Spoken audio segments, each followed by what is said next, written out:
Bem, meus amigos e minhas amigas, eu estou exatamente agora caminhando aqui no corredor que leva à entrada do Museu do Louvre.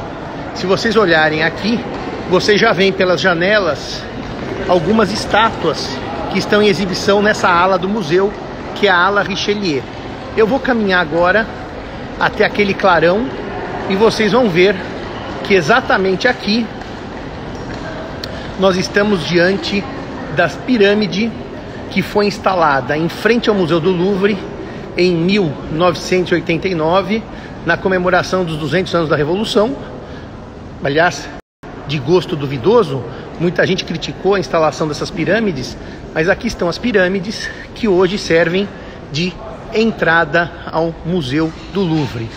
Eu já vou virar a câmera para mim, mas eu queria mostrar para vocês, sábado, 12h30, num ainda verão europeu, como o museu está atipicamente vazio. Se vocês repararem, aqui é a pirâmide de entrada, e onde essas barraquinhas brancas é exatamente onde se entra no museu. E as filas simplesmente não existem. Normalmente, eu tive aqui no inverno de 2020, as filas eram de no mínimo meia hora para se entrar no museu. E hoje vocês podem perceber que o museu está absolutamente vazio. Isso é ainda efeito da pandemia. Bom, então eu estou aqui na praça da entrada do Museu do Louvre. Exatamente, Humberto. Eu estava aqui há um ano também vendo a exposição do Da Vinci. E aqui eu vou fazer esse vídeo em homenagem a dois amigos, o Paulo Doron e a Flávia, esposa do Paulo, que são dois queridos amigos com quem eu falava ontem.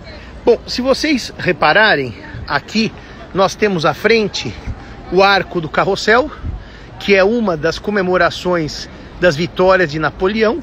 Vocês podem ver que sobre o Arco do Carrossel há uma quadriga, certo? Essa quadriga originalmente era a quadriga da Basílica de São Marcos, que numa das vitórias napoleônicas, Napoleão trouxe os cavalos, e os cavalos de São Marcos ficavam sobre o Arco do Carrossel. Depois das derrotas, eu já respondo, Priscila, depois das derrotas napoleônicas, a Itália retomou, então agora a quadriga é uma cópia, não são mais os cavalos da Basílica de São Marcos. E aqui começa o Museu do Louvre, na ala que a gente chama de ala Denon, são 3 alas, e a ala Denon vem por tudo isso daqui. Depois eu volto na estátua de Luís XIV. A ala Denon vem por tudo isso daqui. Depois, a ala de trás, que é a ala Sully, que liga a terceira e última ala, que é a ala Richelieu. Portanto, o Louvre é dividido em 3 alas. Essa primeira que eu mostrei chamava-se Denon, a segunda Sully e a terceira Richelieu. Sobre o uso de máscara em Paris, eu disse num vídeo ontem que os franceses aboliram o uso de máscara em espaços abertos. Na verdade, só há necessidade de uso de máscara para ingressar no museu. E aí você não pode tirar a máscara e tem que mostrar o seu atestado de vacinação, ou o atestado de recuperação, ou o teste de PCR. Bem, o Museu do Louvre tem aqui na sua frente a estátua de Luís XIV, o Rei Sol. E por que que o Luís XIV está aqui homenageado em frente ao Palácio do Louvre, que depois se tornou museu?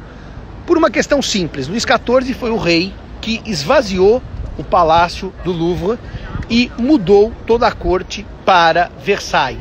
E por que que Luís XIV mudou toda a corte para Versailles?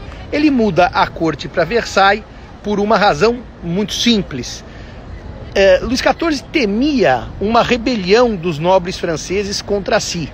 E ele achou que a melhor forma de evitar brigas nobiliárquicas e riscos de golpe de Estado era reunir a nobreza toda num único lugar. Então, o Luís XIV leva todos os nobres da França para Versailles.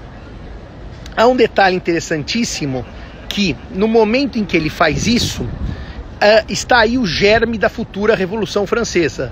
Porque como ele reúne toda a corte no mesmo espaço, ele evidentemente precisava sustentar essa corte toda.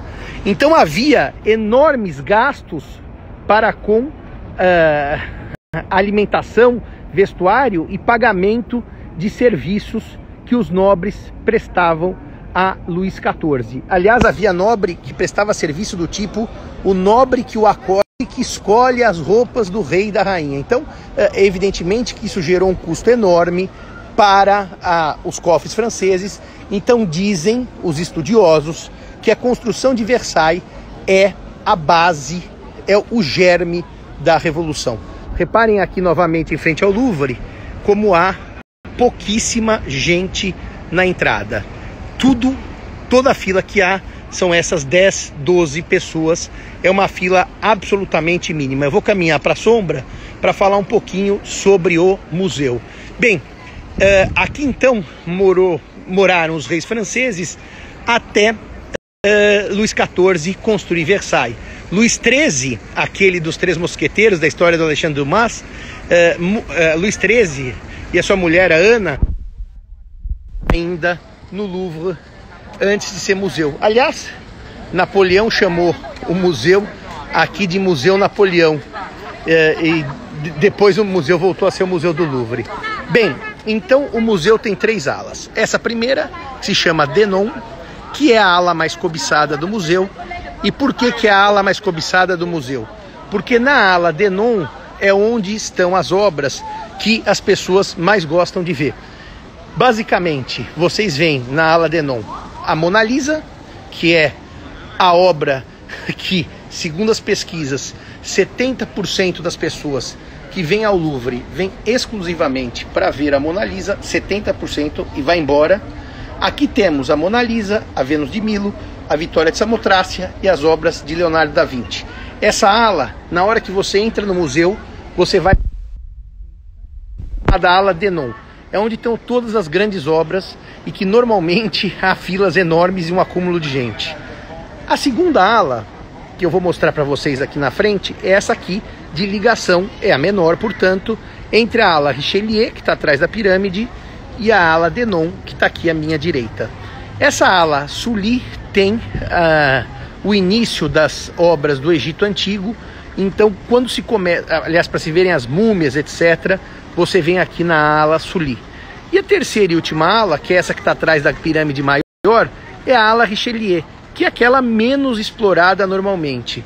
É uma ala que tem muitos quadros de pintores franceses do século XIX, muitas estátuas, e tem o Código de Hammurabi, que para a gente da área jurídica é imperdível. Quando as pessoas perguntam como é que eu visito o Museu do Louvre, olha lá a estátua equestre de Luís XIV agora de costas e o arco do carrossel construído por Napoleão. Quando as pessoas dizem como é que eu visito o Museu do Louvre, só tem 2 formas. A primeira é você escolher um roteiro rápido para ver as highlights do museu, e as highlights são 5, 6 ou 10 obras que você vai selecionar. Eu selecionaria a Vênus de Milo, a Vitória de Samotrácia, a Mona Lisa, aquele quadro do Napoleão se autocoroando em Notre Dame, um quadro do Davi, que é um quadro enorme, o Código de Hammurabi e o escriba ajoelhado, sentado, que são as obras talvez mais famosas do Museu do Louvre. E daí você fica umas 3, 4 horas, caminha por essas obras e vai embora. E a segunda forma é a forma de você, depois que vir essas obras, caminhar para alas que você tenha mais interesse. Por exemplo, se for pintura, a renascentista, na ala Denon tem os quadros do Da Vinci em profusão e outros. Muita arte religiosa também. Se você quiser ver as esculturas babilônicas ou assírias, você vai para a ala Richelieu e vê.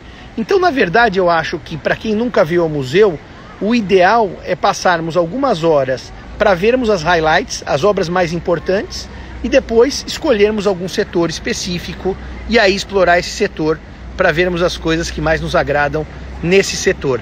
Fica então aqui uma visão do Museu do Louvre, com os Jardim das Tulherias atrás, e aqui o Museu do Louvre, com a entrada a partir da pirâmide, e uma última vista dessa Paris de verão, uma Paris idílica, uma Paris que, como vocês percebem, há pouquíssima gente para entrar no Louvre. A fila não tem 15 pessoas, o que é uma verdadeira miragem, um idílio, o que não é normal e que acho que nunca mais será normal em Paris.